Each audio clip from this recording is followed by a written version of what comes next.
Hola, hoy vamos a meternos de lleno en un tema fascinante y a la vez lleno de contradicciones, las altas capacidades. Y en concreto vamos a hablar de esos desafíos emocionales que a menudo se quedan en la sombra.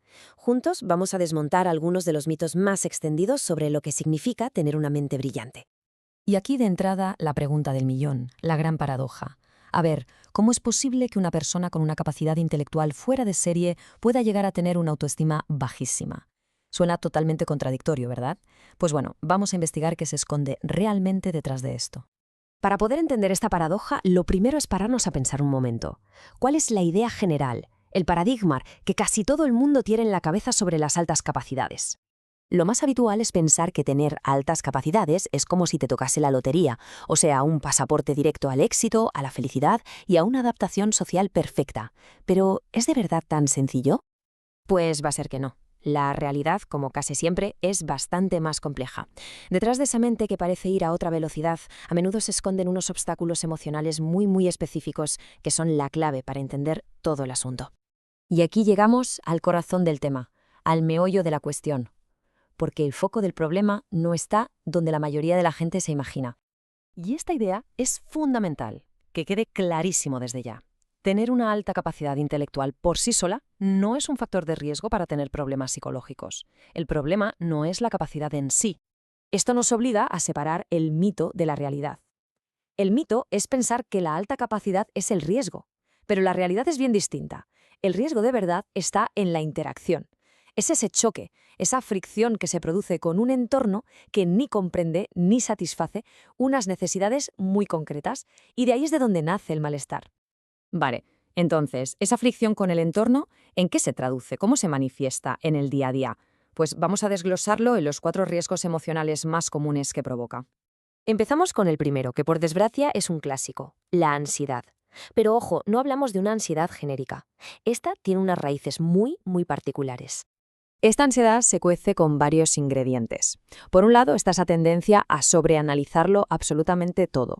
Por otro, una autoexigencia brutal y un perfeccionismo que agota. Si a eso le sumamos un miedo atroz a cometer el más mínimo error y una mente que no para, que siempre va a 1000 por hora, pues ya tenemos el cóctel perfecto para la rumiación y la ansiedad. Pasamos al segundo gran riesgo, la depresión. Y de nuevo, es crucial entender que no es algo que venga de serie con la alta capacidad.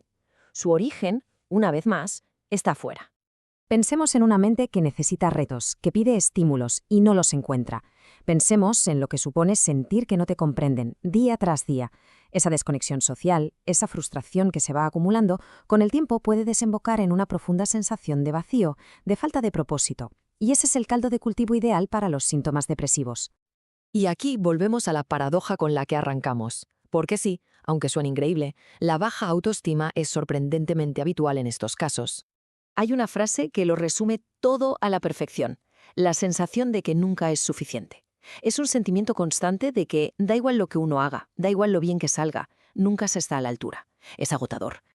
¿Y cómo funciona este mecanismo tan perverso? Pues es que la vara de medir no son los compañeros de la misma edad.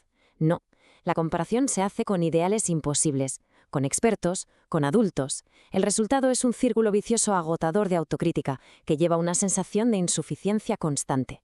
Venga, vamos con el último de los 4 grandes riesgos, y este tiene que ver con lo social, con la conexión con los demás.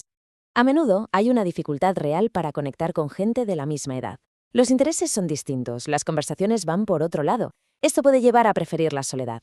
Pero cuidado, porque esa preferencia puede convertirse poco a poco en evitación social. Y de ahí al aislamiento y a ese sentimiento tan doloroso de no encajar en ningún sitio, hay un paso muy pequeño. Muy bien, ya hemos visto los riesgos, hemos puesto el problema sobre la mesa. Así que ahora toca hablar de soluciones. Y la palabra clave aquí va a ser prevención. Y aquí es donde todo cobra sentido, donde cerramos el círculo.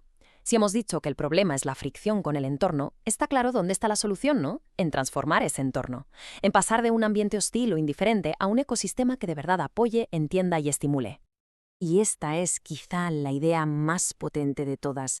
El enfoque no debería ser esperar a que surja el problema para curarlo. El objetivo real es la prevención. Se trata de crear las condiciones adecuadas para que esos riesgos que hemos visto simplemente no lleguen a materializarse. Así que terminamos con una pregunta que, en realidad, es una invitación a la acción para todos. ¿Cómo podemos construir entornos que de verdad potencien estas mentes? ¿Qué podemos hacer en casa, en el colegio, como sociedad, para protegerlas y ayudarlas a florecer? Ahí queda la reflexión.